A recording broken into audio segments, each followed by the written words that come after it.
This is what we got to know right here. Got to know right here. Definitely we got to talk about the like infamous. he didn't know this was coming.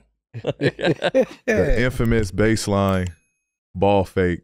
Yeah. Walk us through the lead up, the build, because I mean I've had instances in games where I get into it with somebody, and for a moment it's just like, all right, it's a game within the game. I'm gonna fuck with this motherfucker now. Like it ain't. I might not necessarily be that mad or that pissed off. It's just I'm gonna fuck with you now. Yeah.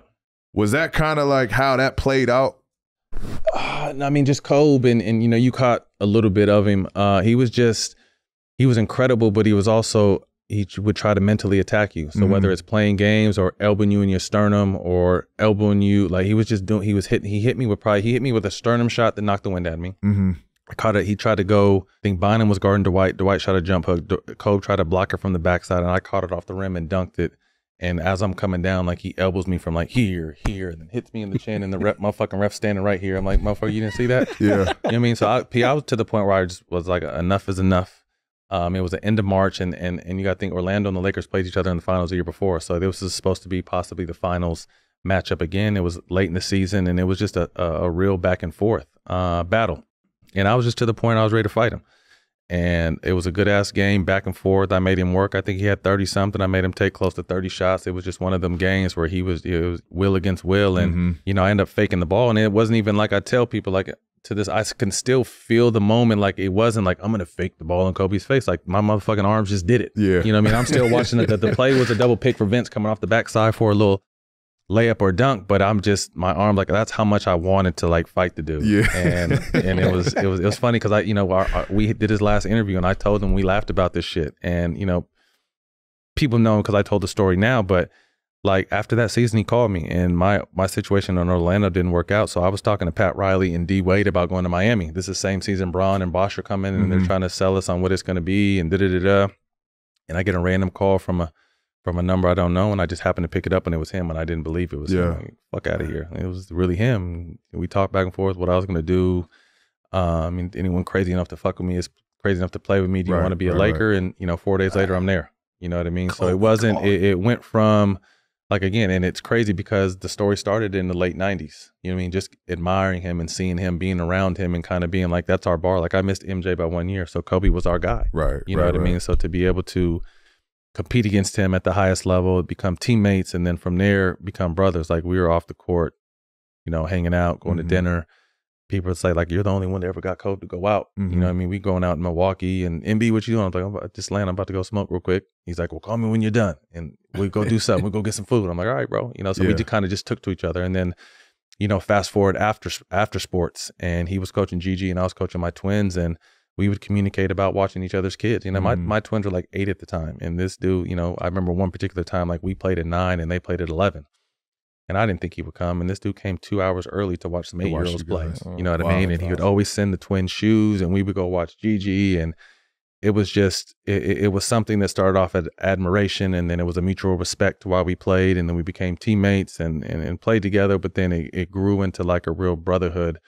Once we became Laker teammates, and that was my dog, man. Yeah. That's interesting. You said that you were almost a part of that big 3 Miami team though. Yeah. How like, was you? No, I talked to Pat Riley like 2 or 3 times, put D Wade on the phone, and he was, and I don't know if Pat will remember this. If I'm lying, I'm flying. He's like, the closing lineup is Braun, D Wade, you, Mike Miller, and Chris Bosh. That's what he was telling us. Like, can you imagine that on the floor? We're all 6'7", 6'8". You know what I mean? Tough. Like switching everything, doing everything. That was kind of and I'm like, hell, I'm for it. Like, I'm for it. But then I grew up a Laker fan. Right. You know what I mean? So you get the call from Kobe. Like I ain't got no choice but to come together. But it was crazy because after I was getting super death threats after that. Like I became like, I was kind of the bad guy, the villain, whatever.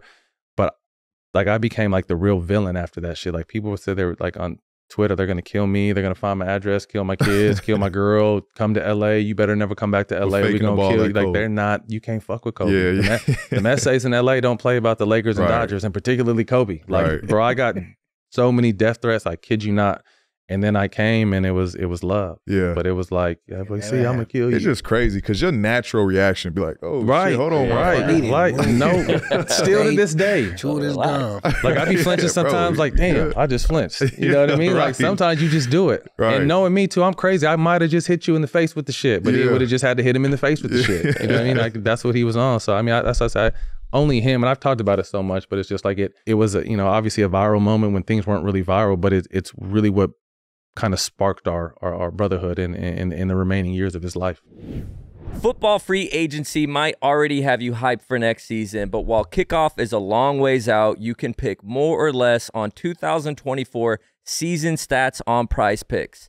Season totals for passing yards, receiving touchdowns, sacks, you name it, we got it. You can now win up to 100 times your money on Prize Picks with as little as 4 correct picks. You can turn $10 into $1,000 with basketball, hockey, and college basketball. Entries today on Prize Picks, America's #1 fantasy sports app. Prize Picks offers weekly promotions that can lead to big payouts like Taco Tuesday. Each Tuesday, Prize Picks discounts select player projections up to 25% to provide even more value. Download the app today and use code PODCASTP for a first deposit match up to $100. I want to make sure y'all heard me now. Use code PODCASTP for a first deposit match up to $100. Pick more, pick less. It's that easy. I ain't saying it no more. Pick more, pick less. I ain't saying it no less. Pick more, pick. That's it.